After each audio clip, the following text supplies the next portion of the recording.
Partons en Auvergne-Rhône-Alpes, à présent plus exactement à Lavouchiac. Lové au cœur des gorges de l'Allier, dans un sublime écrin de verdure, ce village est un petit bijou de caractère de la Haute-Loire. Sarah est directrice et maîtresse d'une des écoles de ce petit village de 272 habitants. Et c'est avec bonheur qu'elle y retrouve ses élèves chaque jour depuis 3 ans. Lavouchiac, c'est mon village de cœur. Et c'est un véritable plaisir de venir tous les matins, de traverser le pont. Et c'est comme si j'étais en vacances, en fait. D'ailleurs, aujourd'hui, pour la maîtresse, c'est l'école buissonnière. Car c'est au grand air qu'on découvre la richesse du patrimoine de Lavouchiac. Il faut fouler ces rues pavées, s'arrêter devant ces superbes maisons vigneronnes et oser se perdre dans les étroites traboules qui mènent à la rivière.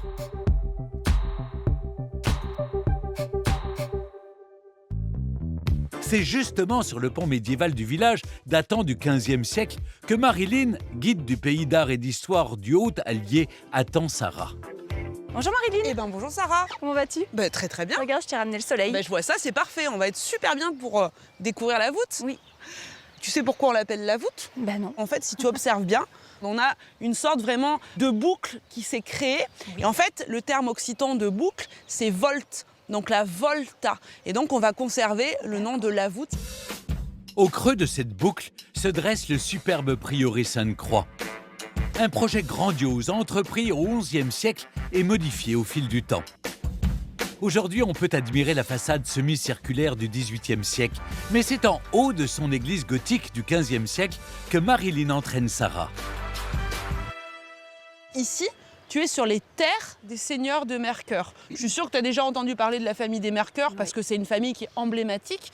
Et surtout, Odilon de Mercœur qui devient 5e abbé de Cluny et qui va implanter la communauté clunisienne dans cette vallée de l'Allier.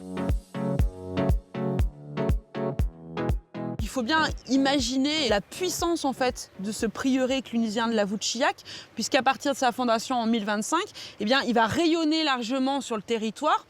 On compte pas moins de 40 églises qui étaient rattachées au prieuré jusqu'à la Révolution française. Donc c'était une puissance à part entière sur ce secteur-là.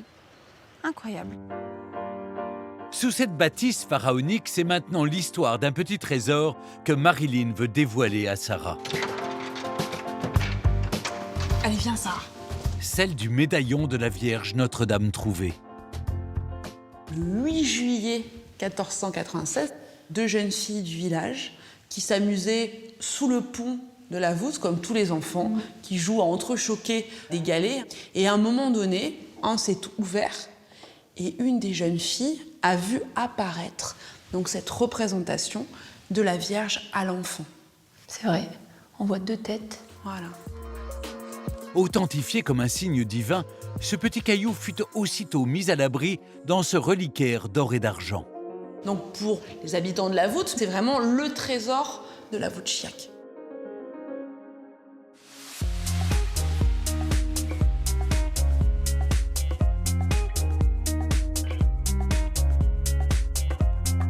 Aujourd'hui, l'Allier continue d'offrir des richesses inestimables. Stéphane en sait quelque chose. Lors de ses balades en canoë, il propose de découvrir le village sous un autre angle. Dis donc Stéphane, quand on est ici, on a vraiment l'impression d'être tout petit face à ces maisons. On a pour habitude de dire que ces maisons ont été construites les pieds dans l'eau pour se protéger des crues. Les maisons sont hautes pour que la partie habitation soit vraiment protégée. Et on va retrouver uniquement, bien sûr, que les caves qui seront inondées. On va pouvoir surtout retenir la date de 1866, la plus grosse crue qu'il y ait jamais eu. D'accord. Où les 2 côtés de l'Allier se sont rejoints. Et à savoir que le pont médiéval a résisté, un des seuls à avoir résisté à cette crue.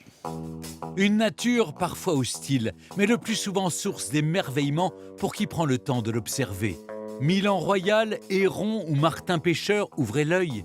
Considérée comme l'une des dernières grandes rivières sauvages d'Europe, la faune et la flore de l'Allier sont particulièrement remarquables. Une beauté qui ne laisse pas indifférents certains habitants de la voûte, à l'instar de Diego, qui rend hommage à cette nature généreuse au travers de sculptures en métal et en pierre, disséminées un peu partout dans les jardins et traboules du village. Bonjour Diego. Bonjour Sarah. Dis-moi, qu'est-ce que tu fais de beau? Eh bien, on est en train de donner un coup de jeune à cette sculpture. On a mis une technique au point, comme c'est du fer. On le laisse rouiller pour faire ce ton, cette couleur, qui après, avec un vernis que je passe comme ça, stabilise la rouille et se donne cette couleur brillante. Et pourquoi tu as fait un saumon, dis-moi? Parce que c'est l'emblème de la région.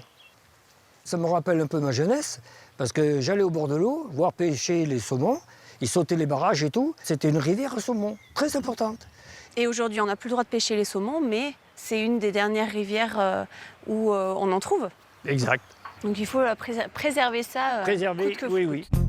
Ici, les habitants ont à cœur de sauvegarder la nature, mais aussi leurs traditions auxquelles ils sont farouchement attachés. Vous croiserez peut-être Pascal et son groupe de danse folklorique, la Volte Dansai. Et bonjour Pascal. Bonjour Sarah, tu vas bien? Et comme toujours, à la voûte Chiac, il est question d'eau. Notre bourrée fétiche, elle évoque pour nous la rivière l'Allier, qui sera juste en dessous, dans notre très beau village. Et nous reprenons toutes ces danses du 19e siècle, qui se dansaient surtout pour les marchés, les foires. D'accord. Et puis bon, tout ce qui était fête Du village. et mariage surtout. Oui, Voilà. c'est très festif. C'était festif. Et ça se fait encore. Et bien maintenant, si tu veux, tu vas me suivre. Et puis tu vas aller danser un petit peu avec nous. Allons-y. Voilà. Bonjour mesdames. Bonne danse alors. Allons sur place.